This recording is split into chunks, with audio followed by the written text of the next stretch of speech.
আপু আসসালামু আলাইকুম। আপু আপনার লগে কি আমি 2টা মিনিট কথা কইতে পারমু? জি পারবেন, কিন্তু আপনি কে? আপনাকে তো আমি চিনতে পারলাম না।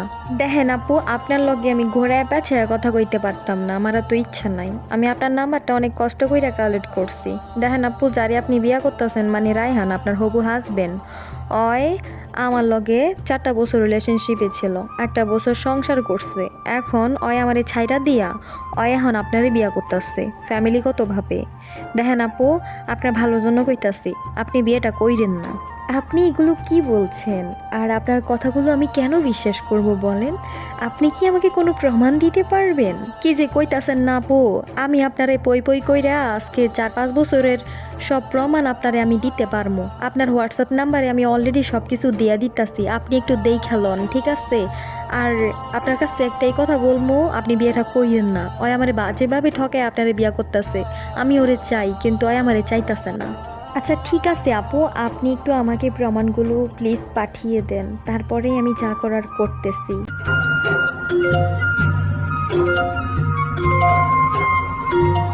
আমি এসব কি দেখতেছি? ও আসলে আমার সাথে এত বড় বাটপারি করতেছে। ফ্যামিলির পছন্দ অনুযায়ী বিয়ে করতেছি বিদায় কি আমার এত বড় শাস্তি পেতে হবে? না, এটা কিছুতেই হতে পারে না। আমি এক্ষুনি ওকে কল দিব, ওর নাম্বার তো আমার কাছে আছে। এটার একটা শেষ আমি দেখেই ছাড়বো। কিসের বিয়ে আর কি? আমি তো এই বিয়ে করব না। আসসালামু আলাইকুম, আমি ঝিনুক বলতেছিলাম। আশা করি আপনি আমাকে চিনতে পেরেছেন। জি, আমি আপনাকে না চিনলে কাকে চিনব? কেমন আছেন আপনি? দেখেন, আমি কেমন আছি সেটা আমি আপনাকে বলবো না, ঠিক আছে? কিন্তু আমি একটা কথা বলতে চাই যে আপনি একটা মেয়ের জীবন নষ্ট করে আপনি কেন আমাকে বিয়ে করছেন? আর আমার জীবনটাও কি নষ্ট করার জন্যই আপনি আমাকে বিয়েটা করছেন? কোনটা? ও, আপনি মনে হয় আমাকে ভুল বুঝতেছেন। আমার নামে মনে হয় একটা মেয়ে আপনার কাছে নালিশ করছে। বুঝতে পারছি, তবে একটা কথা বলবো, মেয়েটার কাছে যা শুনছেন সব সত্য কথা। মেয়েটা অনেক খারাপ ছিল, এই কারণে মেয়েটাকে আমি কষ্ট দিয়ে ঠকাই আপনাকে বিয়ে করতেছি। আপনি আমাকে ভুল বুঝবেন না, মেয়েটাকে আমি উচিত শিক্ষা দিয়ে তারপরে ছেড়ে দিছি। আপনি যদি ওই মেয়েটাকে ঠকাই আমাকে বিয়ে করতে পারেন, তাহলে আমি কিভাবে বিলিভ করব যে আপনি আমাকে ঠকাবেন না? দেখেন, আমাদের পারিবারিকভাবে বিয়ে হয় নাই, আমাদের বিয়েটা গোপনে হয়েছিল। আমাদের সম্পর্কটাও গোপনে ছিল, এখন হয়তো বা পাবলিক হয়েছে। কিন্তু একটা কথা বলবো, আপনার আর আমার বিয়েটা ফ্যামিলিগতভাবে হচ্ছে। আমাদের মধ্যে কোনো ঝামেলা হবে না, আপনি বিশ্বাস করতে পারেন অন্ধের মতো। আপনি কিভাবে বলছেন এই কথাগুলো? আমার অনেক খারাপ লাগতেছে।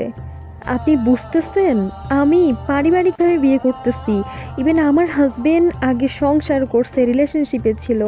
আমি এত সহজে সব কিছু মেনে নিতে পারবো? আমার কি একটুও খারাপ লাগবে না? অতীতে সবাই ভুল করে, আমিও করে ফেলছিলাম। তাই বলে আপনি আমাকে এখন শাস্তি দিবেন? হোয়াট? এখানে শাস্তি কিসের? দেখেন, আপনি আমার সাথে কথা ঘুরাবেন না, পেঁচাবেন না, ঠিক আছে? আমি আমার অতীতে কোনো প্রেম বা কোনো কিছু করি নাই যে আমি অতীতটা ভুলে যাব বা বর্তমানে থাকবো, ঠিক আছে? আমি আমার পরিবারের যথেষ্ট পরিমাণে একজন ভালো মেয়ে, এবং ভালো মেয়ে হিসেবে আমার পরিবার আমাকে ঘরায় উঠাইছে, ঠিক আছে? আমি আমার পারিবারিকভাবে বিয়েটা করতেছি। আমিও তো চাইলে এরকম রিলেশনশিপ করে বিয়ে করতে পারতাম, অনেক কিছু করতে পারতাম, কিন্তু আমি তো এত কিছু করি নাই। সো আমার লাস্ট একটা কথা, আপনি আমার পরিবারের সাথে কথা বলেন, তবে আমি আপনাকে বিয়েটা করছি না।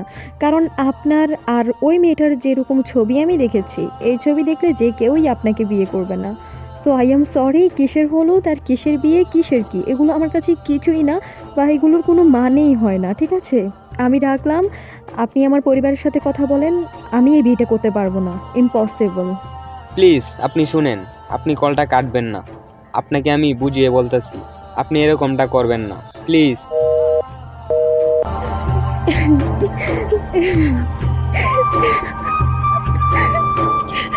অতঃপর রায়হান যখন মেয়েটির পরিবারের সাথে যোগাযোগ করলো, তখন মেয়েটির পরিবার একটা কথাই বলেছে, আমরা আগে জানতাম না তোমার এত কিছু হয়েছে বা এত কিছু গিয়েছে।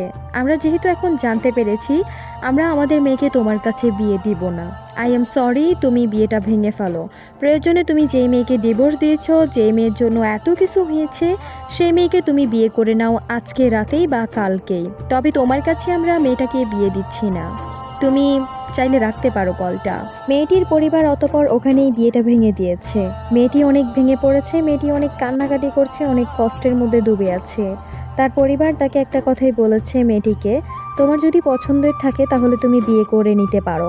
কিন্তু মেয়েটি একটা কথাই বলেছে, তোমাদের উপর সারাটা জীবন আমি ট্রাস্ট করে এসেছি, কখনো কোনো ছেলের দিকে তাকাইনি, আজও কোনো ছেলে আমার পছন্দের মধ্যে নাই। এই কথাটি বলেই সে রুমের মধ্যে চলে গিয়েছে। অতপর চারদিকে শুনতে পারছে মেয়েটির বিয়ে ভেঙে গেছে, এক একজন এক এক ধরনের কথা বলছে।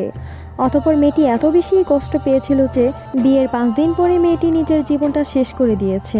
মেয়েটির জীবন কাহিনী ওখানেই সমাপ্ত হয়ে গেল। অতপর আপনাদের সবার উদ্দেশ্যে আমি একটি কথাই বলবো, প্লিজ জীবনে এমন কোনো সিদ্ধান্ত নেবেন না যে সিদ্ধান্তের জন্য নিজের জীবন তো ধ্বংসই হবে, অন্যের জীবনটাও ধ্বংস হবে।